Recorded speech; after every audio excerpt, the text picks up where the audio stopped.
Bismillah ar-Rahman ar-Rahim.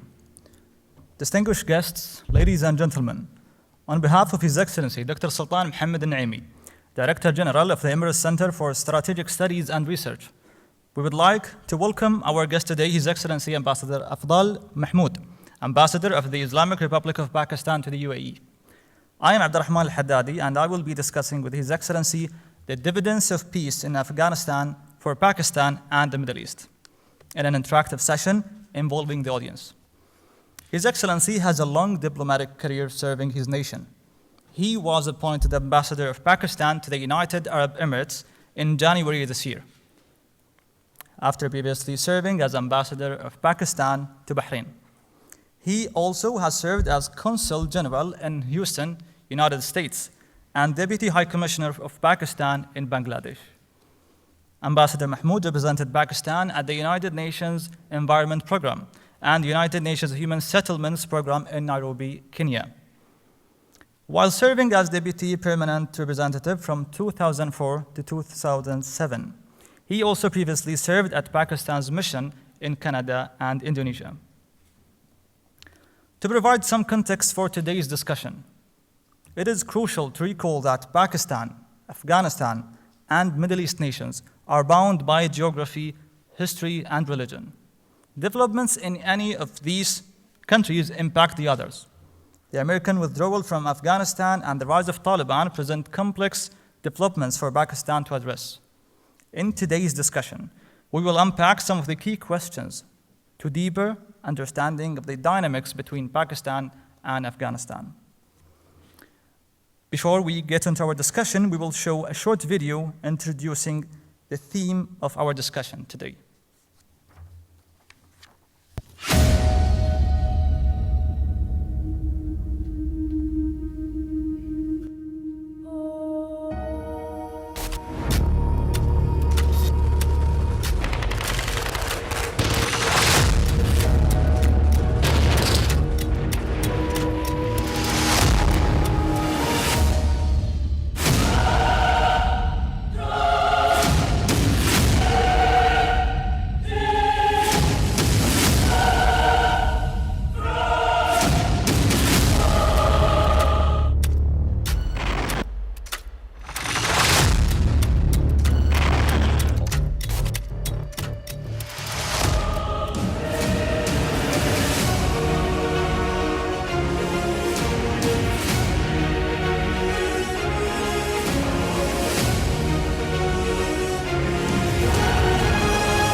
Good morning, Your Excellency.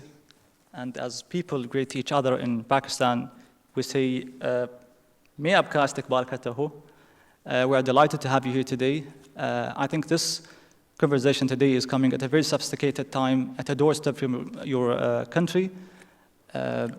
This is a historical and critical juncture in South Asia. And I think before we start the conversation, and for sure we'll engage our audience at this discussion, we would like to hear from you, Your Excellency, a bit of background and overall, let's say, introduction about the situations in Afghanistan and how it is linked to the peace in Pakistan as well. Bismillah ar-Rahman ar-Rahim. Assalamu alaikum wa rahmatullahi wa barakatuh. Allow me to, first of all, express my gratitude to the host for allowing me this opportunity to come and share my thoughts and my government's policies with you. I know Afghanistan and Afghan people are as close to your hearts as ours. They are our brothers, they are our sisters, and they have suffered for the past more than 40 years. I mean, 40 years we all know, but that is, it's a difficult country and they have many challenges they always had. And we in Pakistan, we consider them our brothers, and they are our brothers because we share common faith, we share shared history, and we have same tradition, and we have divided families. So half family living on Pakistan side and the other half in Afghanistan.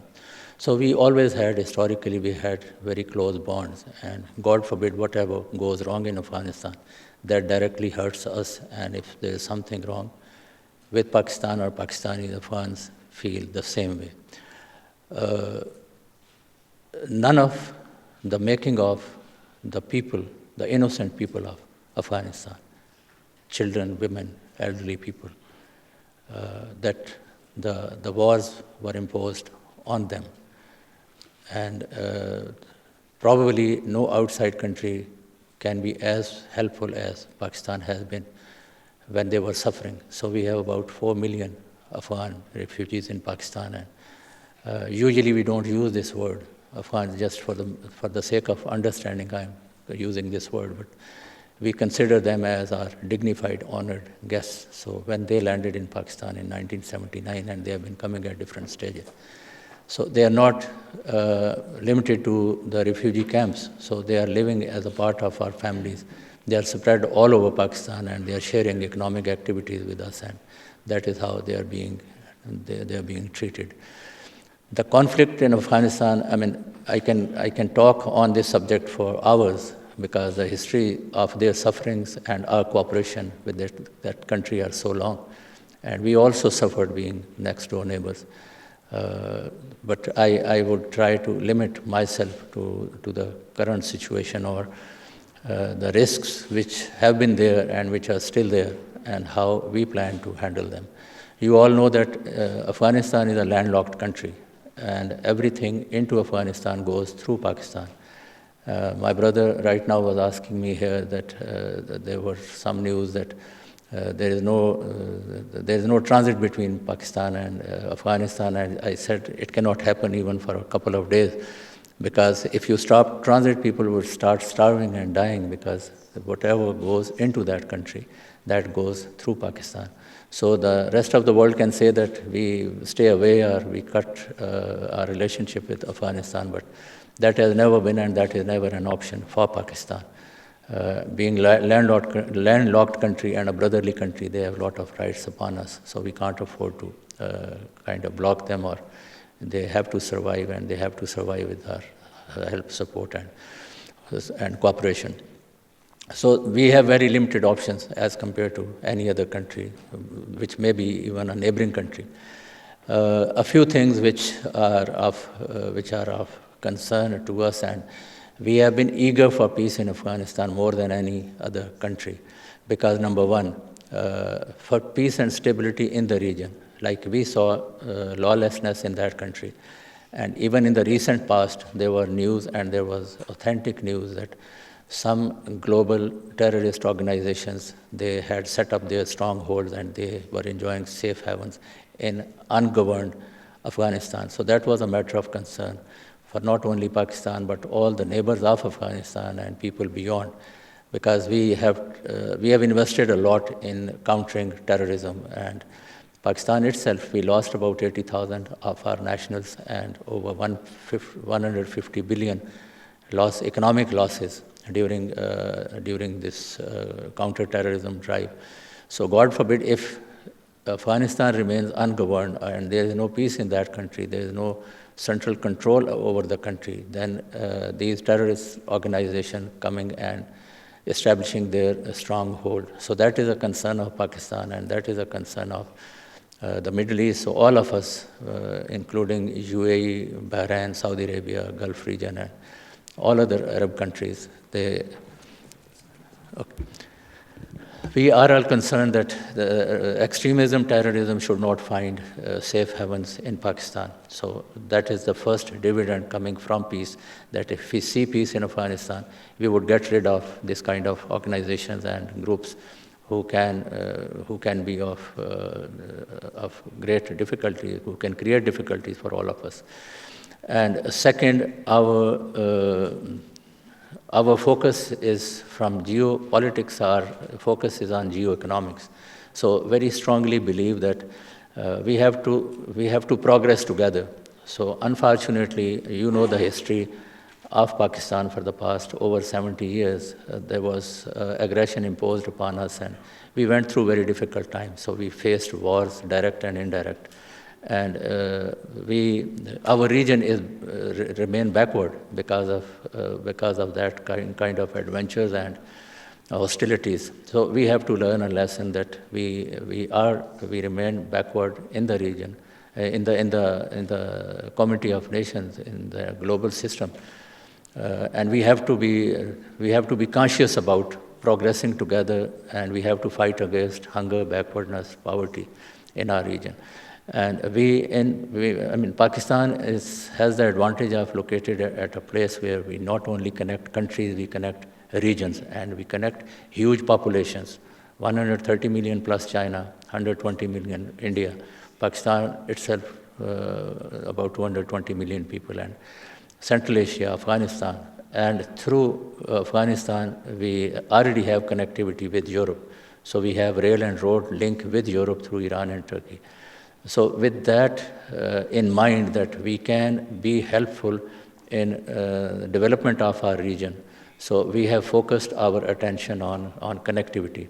So the Gwadar port and China-Pakistan corridor, so they are already functional. There is trade taking place through this connectivity, and it's a pilot project of Belt and Road concept of China. And we are eagerly waiting for stability in Afghanistan so that we can connect with the Central Asia. There is only 18-kilometer distance between Pakistan and Tajikistan through Afghanistan. So that is the type of economic loss we had, which is not visible because of conflict in Afghanistan. So once Afghanistan is settled, we would have this trade, communication, and energy corridor to be used by the Middle East for reaching to Central Asia through Pakistan, for the Middle East for reaching to western part of China. And Pakistan, of course, would be a beneficiary. And then we are planning trade investment opportunities, free zones on the sides of this corridor. So that is the second dividend coming for us in Pakistan and in the Middle East. Then we suffered, the Middle East and Pakistan both, so we suffered a little more than the Middle East on account of we had gun culture coming from Afghanistan and drugs and narcotics. So that is what has damaged our generation, and that is what, if the conflict remains in Afghanistan, then it would be a problem for the Middle East and beyond. Drug and narcotics, nobody can afford to have. Nobody can survive with this kind of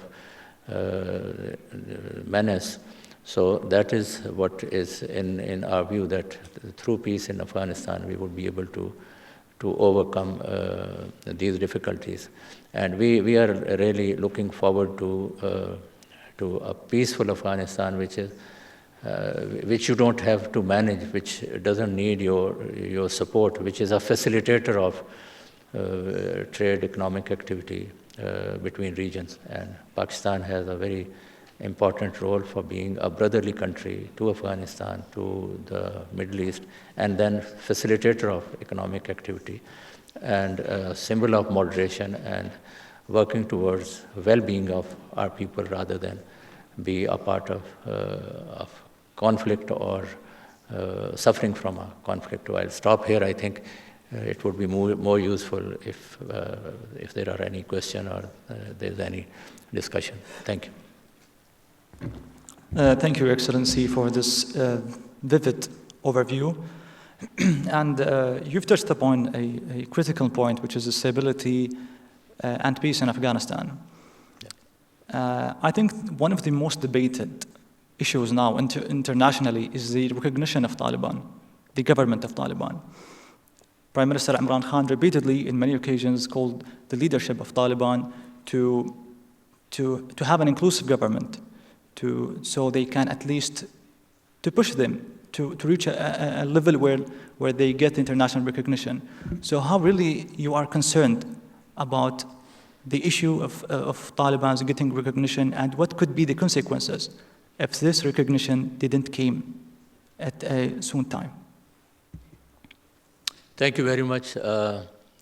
Frankly speaking, the international community has certain concerns and certain demands and certain limitations in recognizing. And everybody has been airing those concerns, and there are some demands on Taliban to meet certain requirements to qualify for recognition by the international community, and there are some legal issues probably also which need to be addressed in the process. So number one, we are an independent, sovereign, different country. So thinking that Pakistan can make something possible, or it is Afghans, the new Afghan administration which has to be demonstrating to the world that they are sensitive about sensitivity, because it is an interdependent world.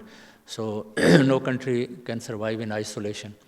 So they are the ones who have to address the concerns of international community, and then it is up to the international community how to treat them and to recognize or not to recognize. So that is where we are. So the concern of the government of Pakistan is that Afghanistan has suffered from wars, and there were many resources in that country till the Allied forces were there. So their requirements were being met from the financial and other resources coming from outside. So those springs have almost dried up, and they are a nation, and they are vulnerable because now the winter has already set in, and there is a lot of humanitarian assistance needed to go to the vulnerable community, be it women, children, elderly. So the most important thing for us is that the international community engages with the people of Afghanistan, and the humanitarian assistance reaches to the people of Afghanistan.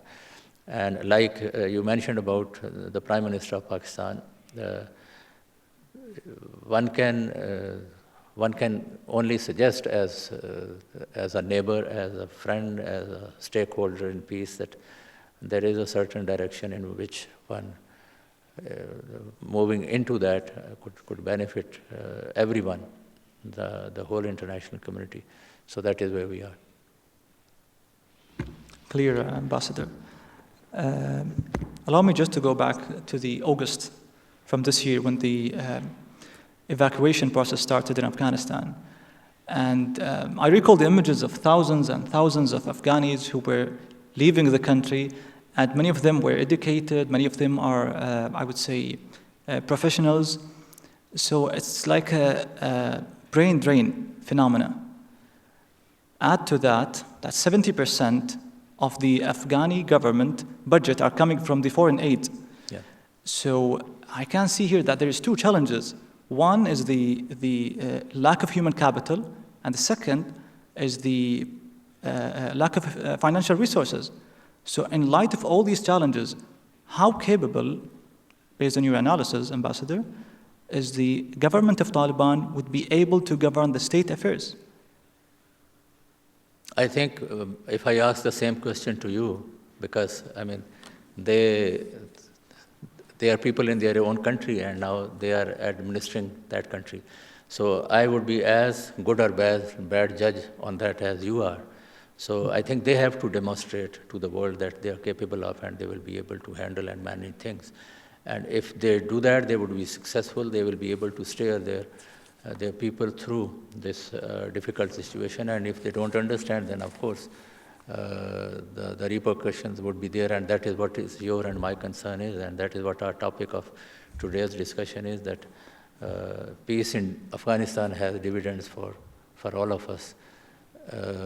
You are right that many people moved out of the country, but many are still there. So they have the option of kind of reaching out to the people within their country who are capable of, and if they are able to capitalize on that reservoir which is available to them, I think they would benefit from that. Inshallah, we hope. Inshallah. Ambassador, allow me to take you to Washington. Recently, we've heard many calls in the Congress talking about the role of, as they say, the role of Pakistan in empowering Taliban. And even some of the senators, they went further and they said that we should reassess the American ties with Pakistan. So how do you see the future of the Pakistani-American ties in light of these statements? So first of all, I think I don't agree with the jargon of saying that Pakistan. If somebody said, I'm sure you are quoting someone who said that empowering Taliban. So Pakistan did not empower Taliban. So there, everything is in front of all of us. And in this era of media, nothing stays away from camera. You all watched and we all watched, and we know the whole process through which the Taliban got control of the country. So if anyone's saying that Pakistan empowered Taliban, I think that's not correct. And second, I have served in the United States, and it's a very interesting country, and there are different people who have their views, and in a democracy and in a society like the US, everybody is free to air his concern or to air his views. And even in the Congress, it's a huge body and it's a very powerful body. And on the regional and international issues, different congressmen have different views. So if we pick up on one or two congressmen or a couple of senators' statements that this went this way or that way, so that is not the US policy. And we have a very long history of working with the United States. The relationship is as old as Pakistan's history, and we passed through different stages. We were part of alliances that we have been working together, and even during this Afghan war, during these 40 years, we have achieved together so much. And all their institutions, be their State Department, be their other institutions, they exactly know how much we achieved together. So what the concern you are airing, I think, is not there. And some or the other, and you know that the international relations and bilateral relations are always based on common interests and convergence of interest. So we understand each other very well where we are, because we extensively worked with each other, and I don't foresee the type of concerns which you might have picked from somewhere in media, that there is some serious problem between Pakistan and the United States. Actually, we brought this question because Secretary Blinken also was attending the session, and he was a bit saying that we will look into it. But I'm glad that you've clarified this point, Ambassador. Since we've mentioned the United States and the international players and their role in the issue of Afghanistan in general, and since the events started in Afghanistan, how do you evaluate the regional and international players who were trying to play a role in stabilizing Afghanistan? In fact, we ourselves, we have taken many initiatives. Our foreign minister traveled to all neighbors of Afghanistan. He had an extensive tour. Then our prime minister also visited Tajikistan, Uzbekistan. The foreign minister recently was in Iran. So we very strongly believe that if the neighbors of Afghanistan agree on a certain standard, what type of engagement, and it has to be constructive engagement, they should have with Afghanistan. So to develop that understanding, we have really worked hard, and we expect very responsible policies from the countries in the region towards Afghanistan, so that we can ensure peace in Afghanistan, and we can only support from outside. So that is how, and we are engaging with the other important players in the world also, like the Europeans are interested, Russia is interested, China is interested, the whole of the Middle East is interested. So everybody wants to see, because we have had enough of wars in Afghanistan. And like I said, that there is no other country has suffered after Afghanistan as much as Pakistan has. So we are trying to reach out. Even today, there is a meeting of Troika Plus, which Pakistan is part of, and we are trying to look for the ways and means to number one, to support the people of Afghanistan, to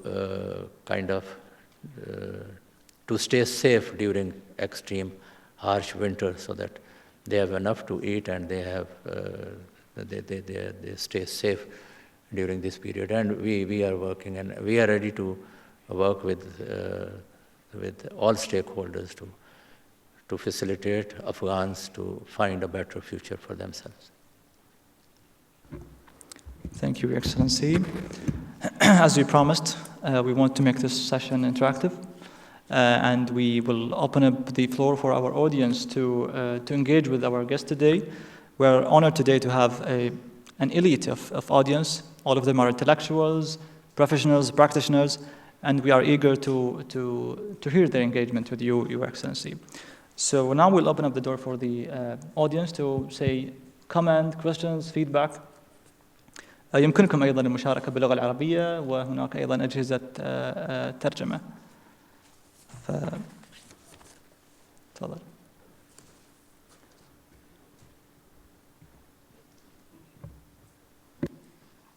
Your Excellency, this is Mohammed Al-Shamsi from the National Defense College. I'm from the Ministry of Foreign Affairs and International Cooperation. So basically, the Taliban government now is desperate for international recognition. I know that Amir Allah Muttaqi, the interim foreign minister of Afghanistan, is in Pakistan. So are there any talks to enhance or maybe even speed the recognition of Pakistan to Taliban? Thank you very much. Like any other country or many other stakeholders, we are also watching and seeing how the situation evolves and how good they are able to manage things and how good they are able to satisfy the international community. So we are also like the UAE and other countries.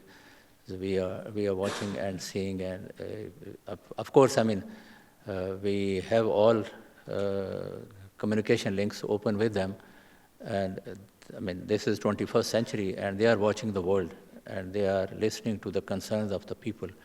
And if they are there to seek any, if they are there to consult Pakistan on anything, so our suggestion to Taliban is that they should try to address the questions raised by the international community in order to benefit from the dividends of being an effective member of the international community.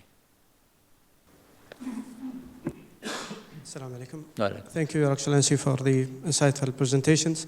Colonel Saadi from NDC, originally from Ministry of Defense. There is a similarity of some ethnicity between Pakistan and Afghanistan. Pashtun is just an example. Do you see that this is an opportunity that can enhance and influence the situation in Afghanistan, or you see is the challenge if it goes the other way around? Thank you. Of course, it is an opportunity. We treat all Afghans our brothers. So the basic, our relationship, basic ingredient is that we have common faith. And two, we have, for centuries, we have lived together, we have worked together, we have respected each other, we have supported each other. So the Pashtun population on this side and that side, it is an asset to us. It is easier to communicate with Afghans, and it is easier to work together. So we don't take it as a problem, we take it as a bridge between the two countries, and that is the role they have always played.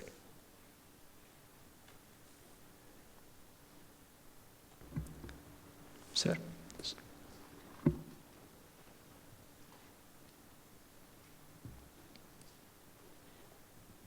Assalamu alaikum. Dr. Ahmed Al-Mansouri from the UAE University.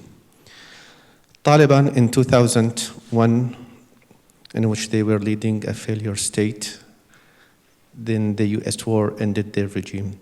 Versus Taliban today in 2021. They are saying now we have learned the lesson and we are different. Do you think that the Taliban has really learned the lessons and they are now different? Thank you. So I think I take, if they say that we are different and we have learned our lesson, so we all evolve and the nations evolve and the leadership evolves. So if they say and if they prove that they are different from yesterday and from this difference, what I understand is that they understand the value of interdependence, of working with other nations, of being flexible on the issues where flexibility can be shown. So if that is the reason, I think we should welcome that. If they come as reformed, responsible leadership, I think that would be welcome by all of us.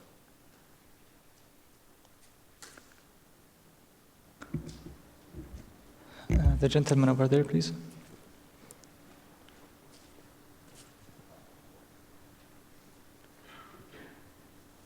Thank you, sir. My name is Hamad Abdullah from NDC, originally from Ministry of Culture.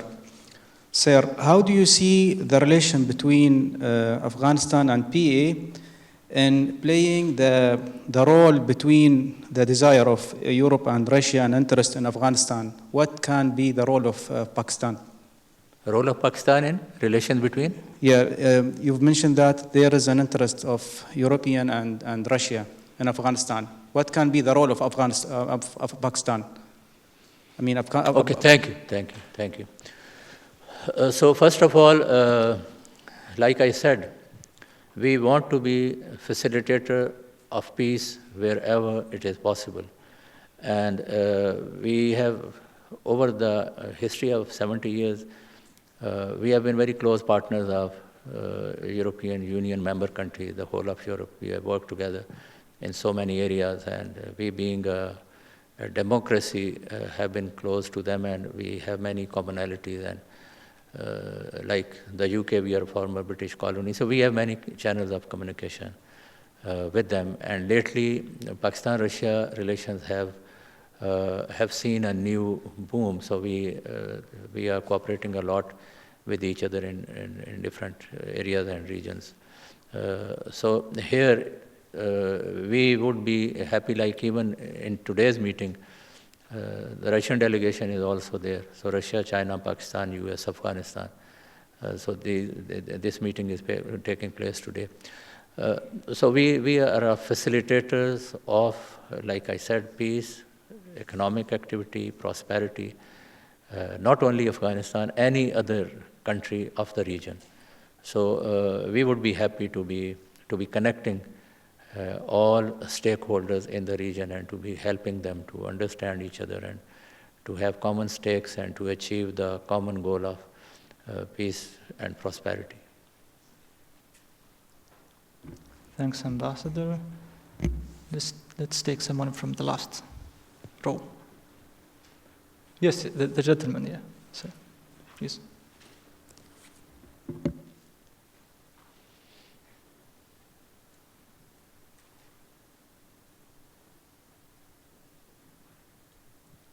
Thank you, Ambassador, for your insight. This is Ali from National Defense College. Ambassador, you have mentioned that winter is coming. Afghanistan needs more humanitarian aids and support during the winter for the Afghanis people. Do you think if the regional state played a role in providing those humanitarian support to Afghani governments and Afghani people currently, that will lead to more economical and political agreements in the future and will change the Taliban perspective about the future and will ease them to be more open to the international community? And thank you, your ambassador. Thank you very much. It is related to a question before that they claim that they have changed. They have learned their lesson and they have changed. So if that change is there and they understand the value of cooperation, collaboration with the international community to be working as partners to alleviate the sufferings of people of Afghanistan and in ensuring prosperity for their people. So I think optimism is there, but I mean, everyone is taking his time to see how things are emerging and then how to react to that. So I think with that reformation and convincing international community that investing in Afghanistan's socio-economic sector would help everyone, including international community.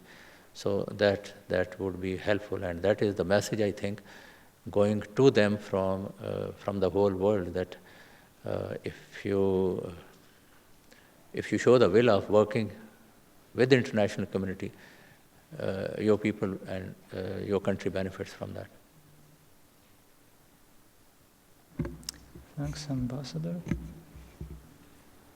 The ladies, please.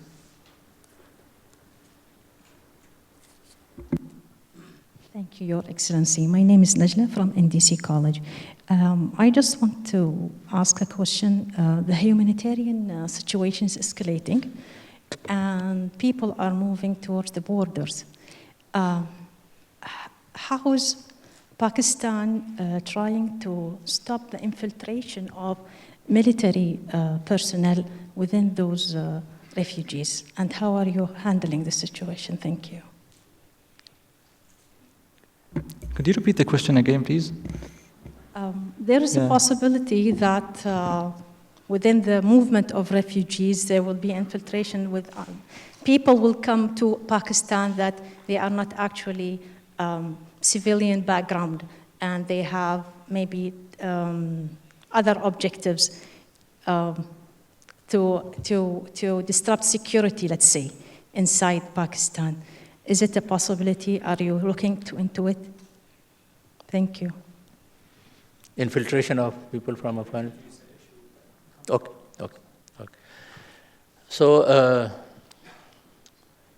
first of all, like I said before, that there is no parallel to how Pakistan treated refugees in Pakistan. So 40 years, 4 billion people, and they are there. And we have no intention to force them that they go back to their country, so they are there. And just for your kind information, on average, we have about 25,000 Afghans who cross into Pakistan. They work during the day, earn their living, and they go back to their country on almost daily basis. So that is the type of activity is there. Then there are many, like our ambassador there, he is busy stamping visas for Afghans, because there are hardly, in many areas, there are hardly any medical facilities. So for even emergencies, they travel to Pakistan. So there is a lot of traffic between the two countries, and we play the role of a facilitator, and it is not that we are doing it right now and we didn't do it before. So no matter which government controlled Afghanistan, the humanitarian part was always there, and we continue to support Afghan people. And many Afghans, I think about 6,000 Afghan students are studying in Pakistani universities on fully funded scholarships by the government of Pakistan. And maybe 10 times more students from Afghanistan are studying in different Pakistani educational institutions. So we always opened our heart and our country for the Afghans who went on a disadvantage. So that is the type of assurance we have for people of Afghanistan, and they know it, the Afghanis know it, how much Pakistan has already done and how much Pakistan is capable of doing for them. Thanks, Ambassador. I think because of the time, we can accommodate 2 questions maximum. So, the lady there, please.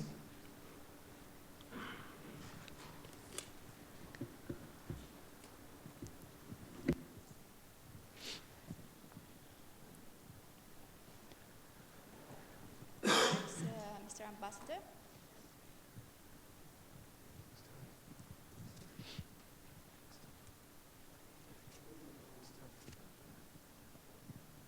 Mr. Ambassador.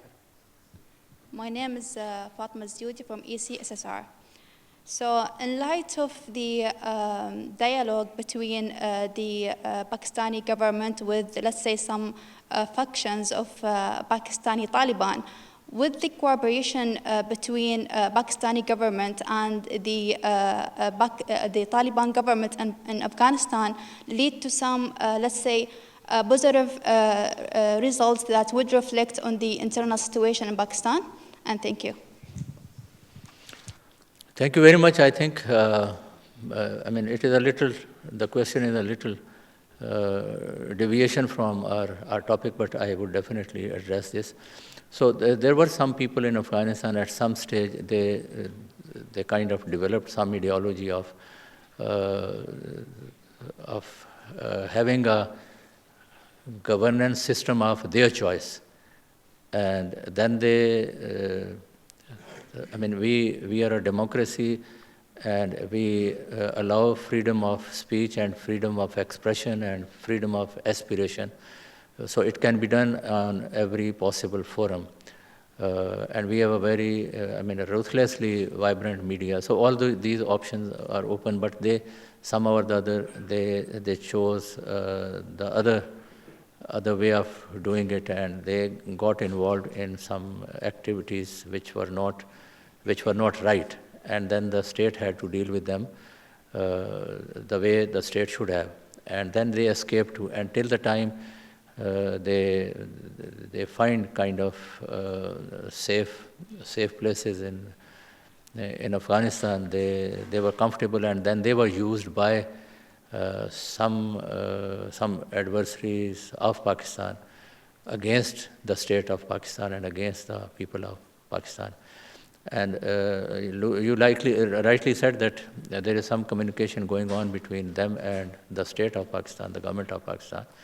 And they have realized that they have to go back to where they come from, and they have to behave like responsible citizens of Pakistan. So it is between us and our nationals how they return to their country, and how the state deals with them.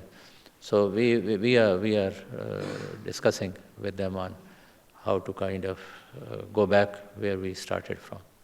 Thank you.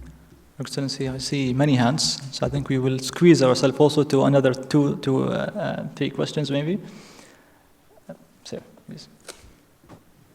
Thank you very much, Your Excellency. My name is Mahfoud Al-Shahi. I am a member of faculty, UAE National Defense College.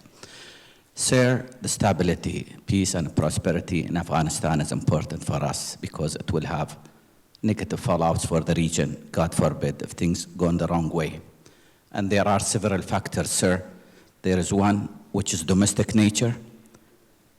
The 4 or 5 ethnic tribes there, Pashtun, Hazaras, Uzbek, and Tajik, and the importance of reconciliation toward a unified Taliban. This is one factor that Pakistan might assist in.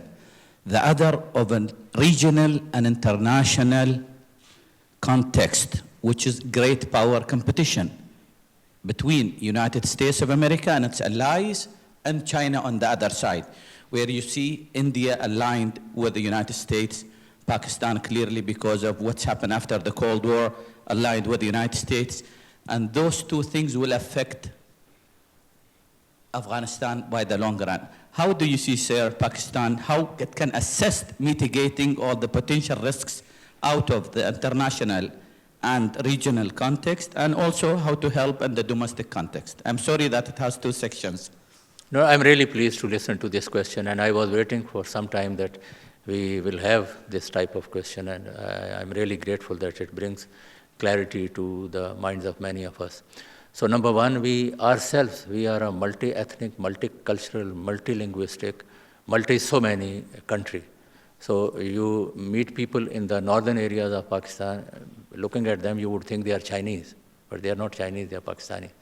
So we are conscious of these factors, and we ourselves, I mean, sometimes we also have difficulties within our own society that people speaking different language, coming from different regions, different ethnicities.